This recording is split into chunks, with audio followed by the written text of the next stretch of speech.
নমস্কার। আজকে আমার একটি রেসিপি নিয়ে আমি হাজির হয়েছি। রেসিপিটা আম আমার ঠিক বলা চলে না, এটা অনেকেই বানায় বাড়িতে। তবে এই রেসিপিটা আমার পছন্দের রেসিপি বলা যেতে পারে। আমার মায়েরও খুব পছন্দ, তাই মাঝে মাঝেই আমি বাড়িতে বানাই।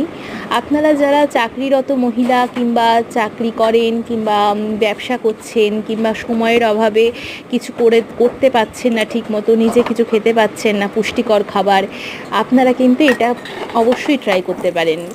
আর এটা যেমন সুস্বাদু তেমনি খুব সহজ সরল একটি রেসিপি, তার সঙ্গে এটা কিন্তু পুষ্টিকরও বটে। 8 থেকে 80 সবাই এটা খেতে পারবেন। ধন্যবাদ। আপনারা এইভাবে আমাকে ভালোবাসা দেওয়ার জন্য। অনেক কিছু শিখি রোজ, প্রত্যেক দিন শিখছি, আরও শিখবো।